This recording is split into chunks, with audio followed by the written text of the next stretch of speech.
Hi, welcome to my podcast, Never Would I Ever, where we explore what happens when we try new things and hear people's stories.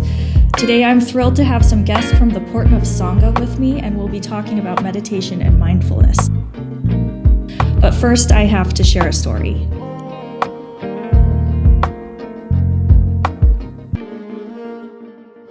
So, my mom moved into this retirement home in Idaho Falls, and she invited me to come to this workout class she was doing. It was a chair yoga class.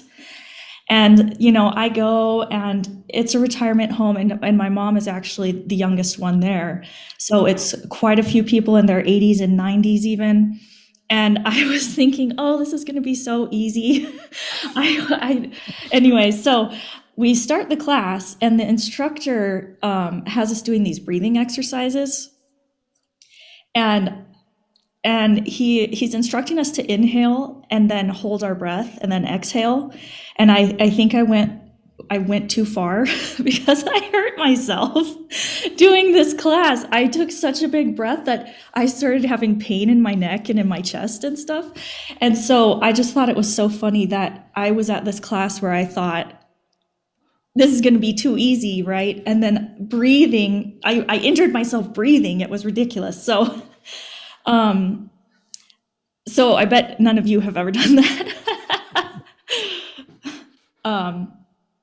Today, I have 3 of the founding members of the Portneuf Sangha, Tony, Kristen, and Tess. And so I understand the 3 of you were at the first meeting in 2004, and you've been involved with the organization ever since.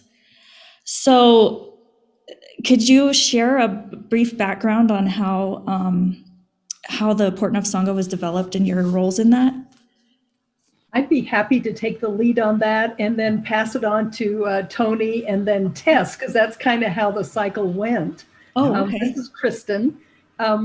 I was living in Pocatello, and a friend of mine was a reporter for the Idaho State Journal, and she knew I meditated, and she said, oh, that would be a good human interest article. Do you mind if I do an article on you? And I said, sure. I mean, it sounded kind of weird to me, but and I'd been meditating about 10, 15 years at that point. And so she did an article that was in the newspaper. And Tony. And I saw the article, and I'd been meditating, but I'd never gone on a retreat. And here I see this person meditating. I remember the picture, and it's been a lot of years, and years ago now, like 15. I remember the picture of Kristen meditating, and I thought, that is, this really rings my bells. So I called. She had mentioned in her article that she was going on a retreat in Fairfield, Idaho. So I called the folks. There was a contact number. And they said, yes, this would be a good retreat for you. You've never been on a retreat before. It's a little 3-day retreat. I said, perfect. So I went on that retreat. And as the retreat progressed, these are silent retreats. You don't talk during these retreats. You do nothing but pretty much meditate and hear talks by the teacher.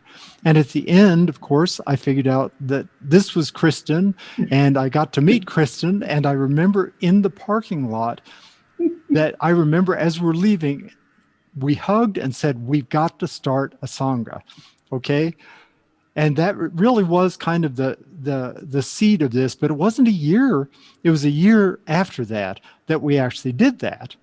And that would be the point then that we actually got together, decided to do this, and basically put a notice in the newspaper saying, we're going to start this meditation group. If you want to come to the Communication Sciences and Disorders Building, room 107 or whatever it was, and, join us, because we borrowed a room at ISU. Mm-hmm. And that's Tess takes the story from there. Well, and then I got a phone call one night from someone named Tess. Oh, yeah. Introduced herself and said, oh, I'm so interested in this. Tell me more. And then. Well, I had just recently moved to Pocatello, and I had been meditating for many years. I'm the elder of the group. I'm 82 years old. And so I had become interested in the 60s, in where there was a lot of interest in Eastern techniques and religion. And so anyway, I was really missing meditation. And so I was thrilled when I found out that Tony and Kristen and I could all meet. And there were lots of people there. And so it was a wonderful thing for me when, as a newcomer to Pocatello. So Yeah, we had this, something like 50 some odd people. Huge in this. number. We thought there'd be like 10 or 15 people show up, Yeah. and we were crammed in this Yep. little room. Totally crammed. 45, was it? Something like that. Something 40, 50 people, but yeah. Yeah. so this is the first Sangha here then? Good. Or only? It's certainly the, I think so. well, there's the White Cloud. They were here, I think, before us, but I won't swear to it. The Zen Center? I don't think so. Don't think so? Okay. So The things was here, but I'm not real sure. I don't didn't remember know the time. about it. So so anyway, that's when we started. Oh, well, that's a really neat story about. So Tony, you didn't know that Kristen was going to be at that retreat then? No, When no, you- I might have or I might not have, but it was certainly a big surprise when we made Oh. connection, because I was really focused on the retreat most, above all, because it was such an experience. And I walked out of that retreat and it was like, I called my sweetie Paula and I said, this is it. Okay. This is it, because it was so life-changing. Really? Thank you, Kristen, again. So that was your first silent or first retreat ever, right, Tony? Yeah. Okay. Yes. And is that what the Sangha, what is the Sangha about? Is it all silent retreats? Do you do different forms of meditation? Tess. I'm glad to tell you about the Sangha. I love the Sangha. Sangha is just a meeting of like-minded people, of people who practice mindfulness and meditation. And at our Sangha meetings, we start with meditation. We usually meditate 30 minutes. And at times we can meditate much longer if we have like a weekend retreat or multi-hour retreat. And so we sit and we meditate. And so I'll pass it on to Kristen to talk about mindfulness meditation. Well, the Sangha was set up really to provide an opportunity for anyone to come and meditate for a short period of time. It started on just a Wednesday, and I think we would sit for 30 minutes and give a little bit of introduction of just, settling the body down and following the breath, as it comes in and out, and as a way of just sort of settling the body and settling the mind. And that's really ultimately, I would say, what the Sangha's real focus was to bring, like Tess said, like-minded people together to just share this experience and support one another. Because as we probably all know, this is not like the sort of normal or average or typical thing that people do. And yet it's so beneficial. Tony can talk later about the science behind it, but which is phenomenal now in support of it. But it was really just that opportunity to come together and sit quietly and be contemplative.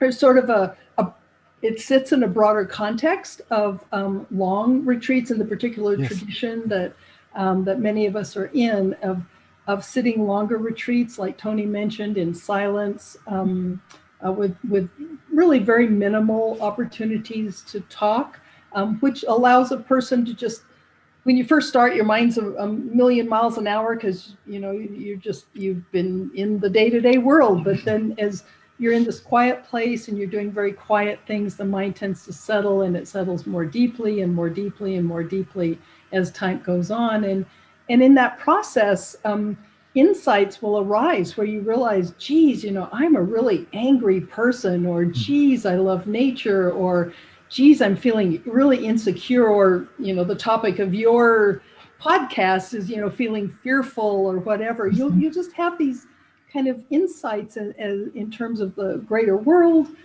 your own self in particular, and that can be a very rich and enriching experience. Mm-hmm. So, what is something that you notice then about people who are doing meditation for the first time when they come to the center and they're new and maybe they're nervous or hesitant or excited? I'm not sure. What do you notice about the first timers? Tess. Tony, maybe you'd like to speak to that. Oh, I'd be happy to. And we all have sort of the same experience because we've all been there, and in fact, we're all there pretty frequently.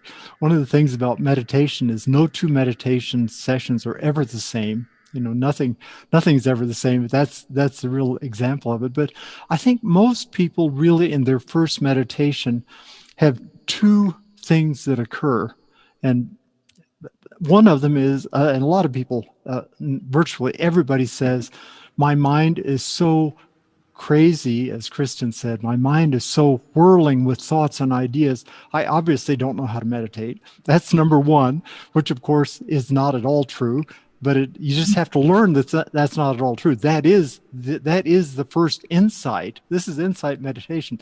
The first insight is what your mind is doing.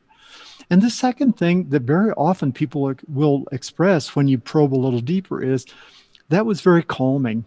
I feel better. I don't know, you two probably have some possible other takes on that, but that's what I've seen.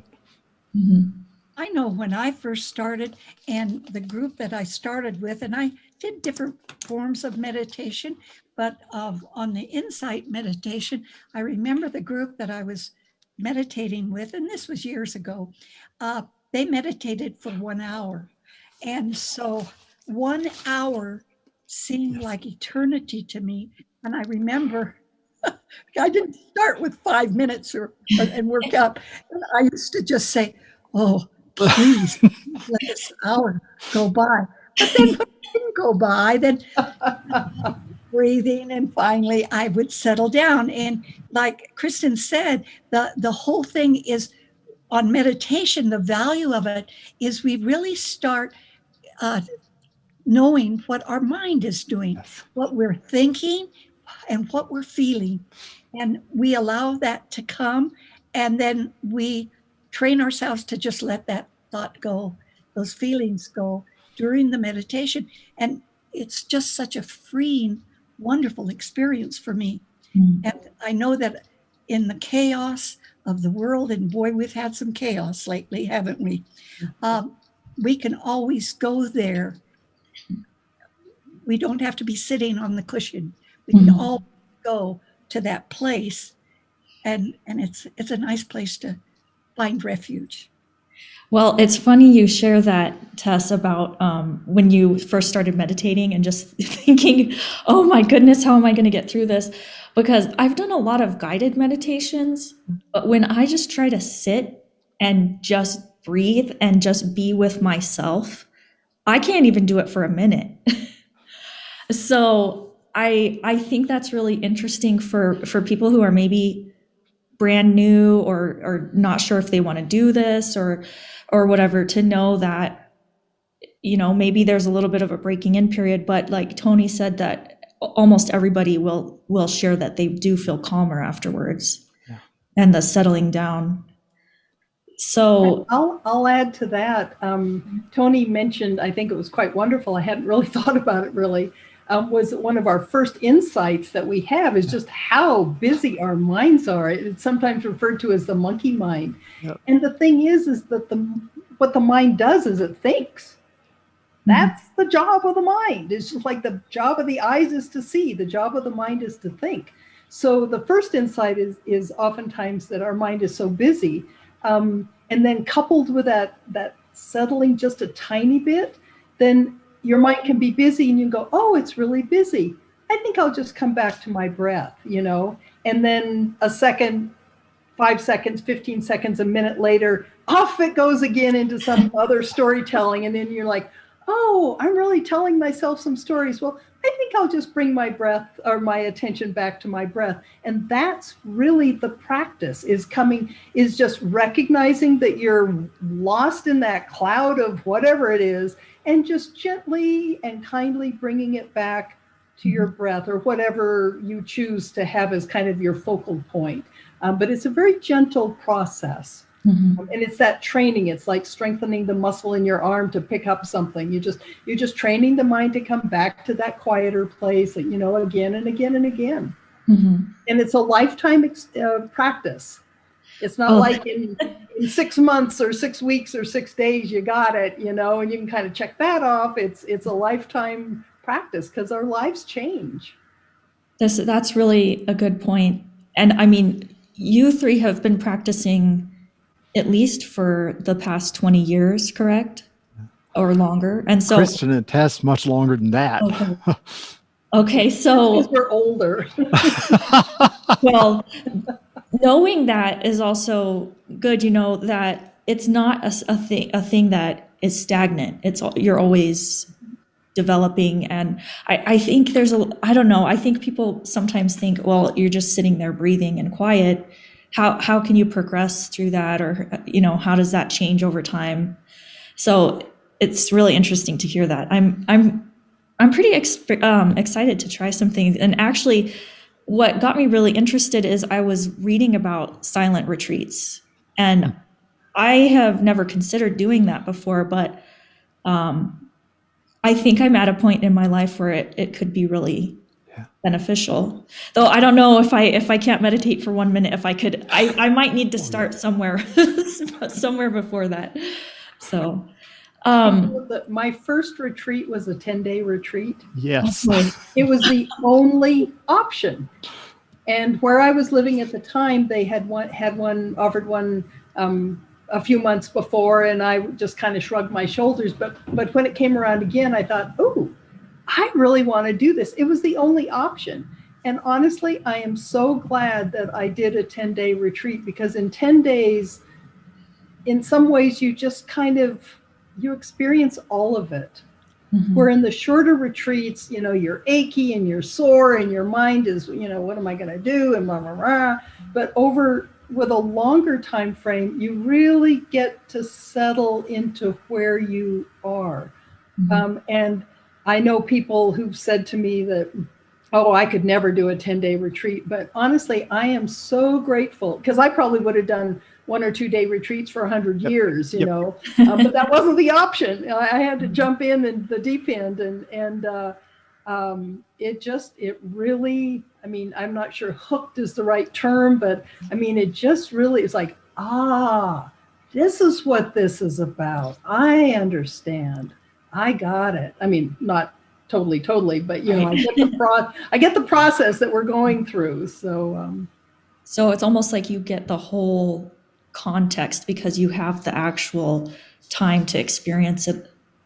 And well, Tony, you said that the silent retreat was life-changing for you. Oh yeah, no question. It was, and again, that was a little tiny job. It was just a weekender. But as our teacher, John Travis, said at the end of that, he said, you just did the hard part of a retreat. The weekend, the 2 days or 3 days is the toughest part. After that, you're just, you're in the groove. And as Kristen said, it is, a 10-day retreat is a treasure. It is just, you get to the end of the 10-day retreat and you are just getting warmed up, right?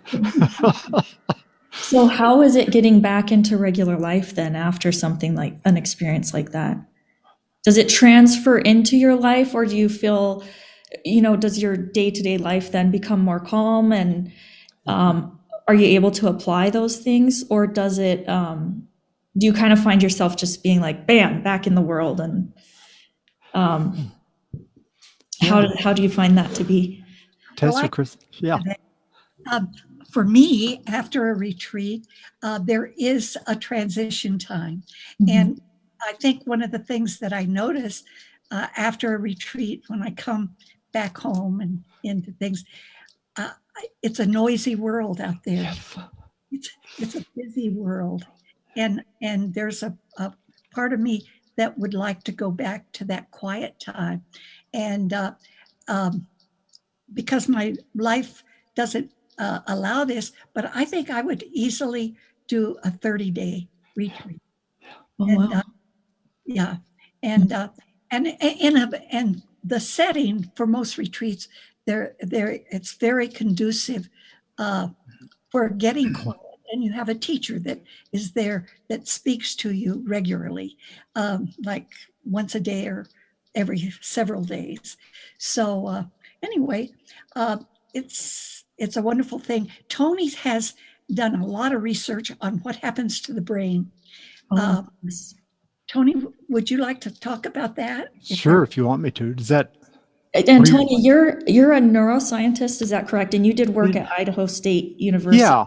And I am sort of an applied, I want to say applied neuroscientist. I taught in communication sciences and disorders. So I taught and worked with people with neurodegenerative conditions or who'd had strokes and so forth. So I'm sort of on the applied end of it. I am very interested in neuroanatomy and neurophysiology, and have taught that also. So I'm sort of in both those basic and I want to say applied aspects, though my home is the applied part, but my heart is the basic part. And I think, to be fairly succinct on this, the changes that the brain goes through are, really remarkable.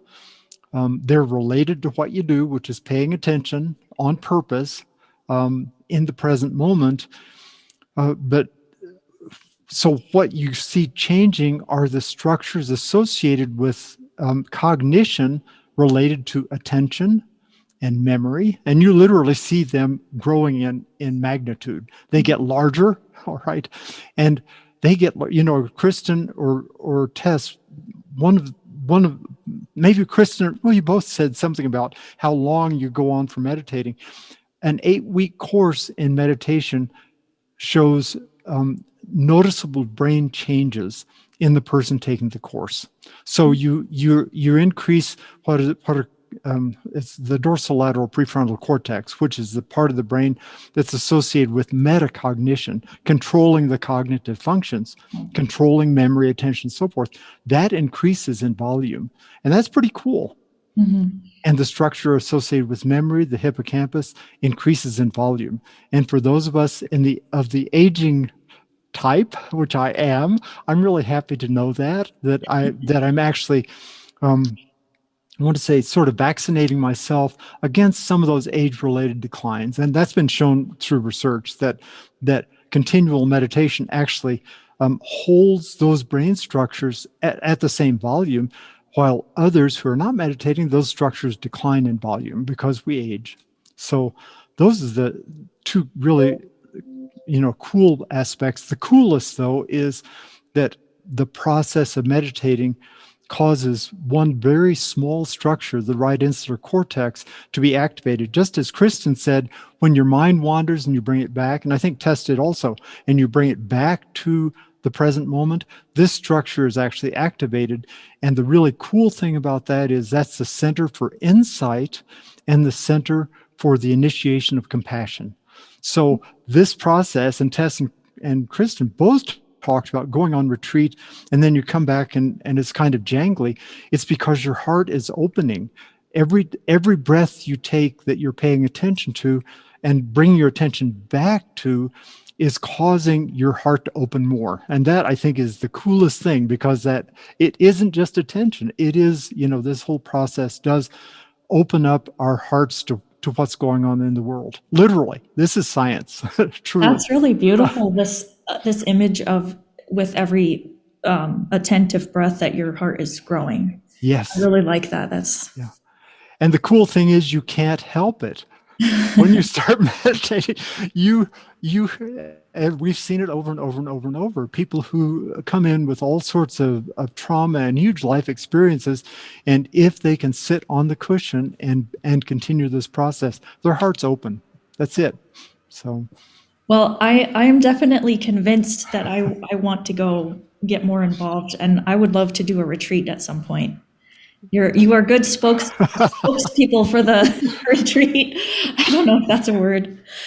So the rest of the story for my attending my mom's retirement home chair yoga class was that the instructor, he's telling us inhale, exhale, and then he said something that I had never heard in any yoga classes or guided meditations that I have done.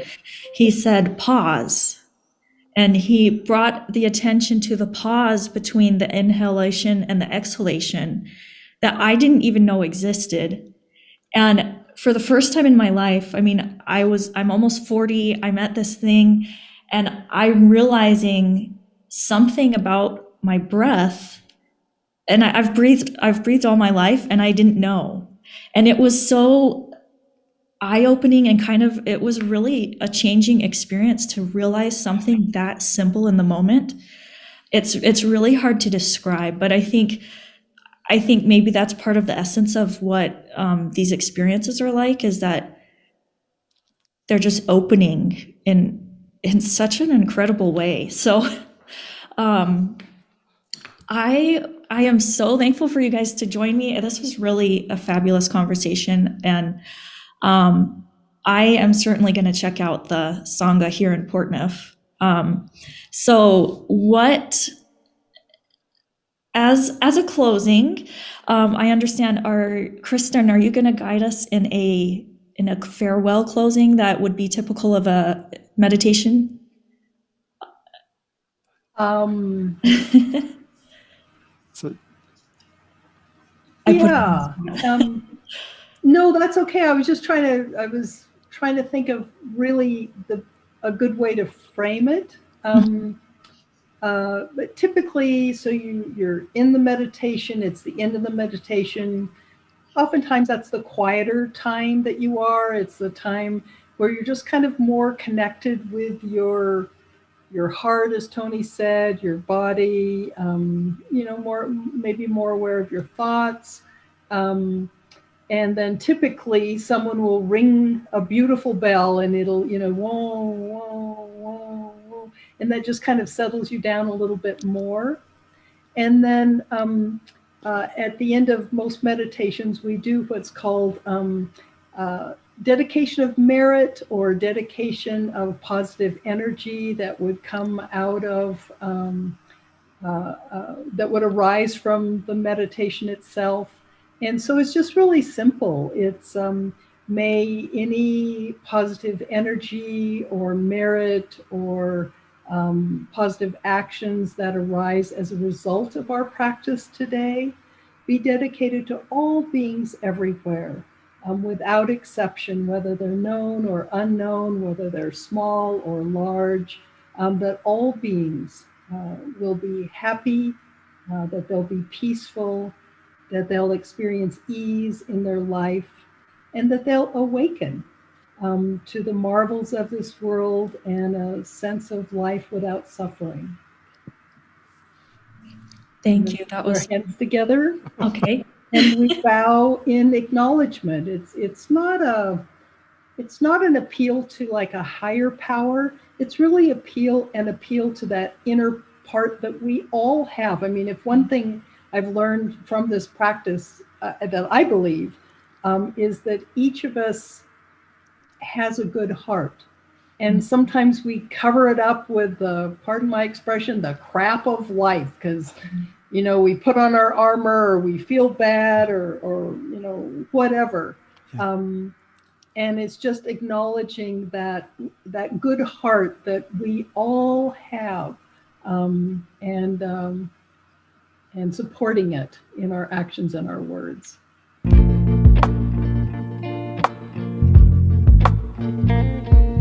Thank you for joining me for episode 1 of with my podcast, The Pause.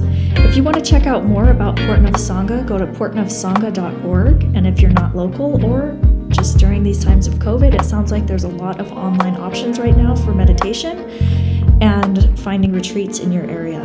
I'm E.E. Curtis. Find more stories like this at substack.com. Never would I ever.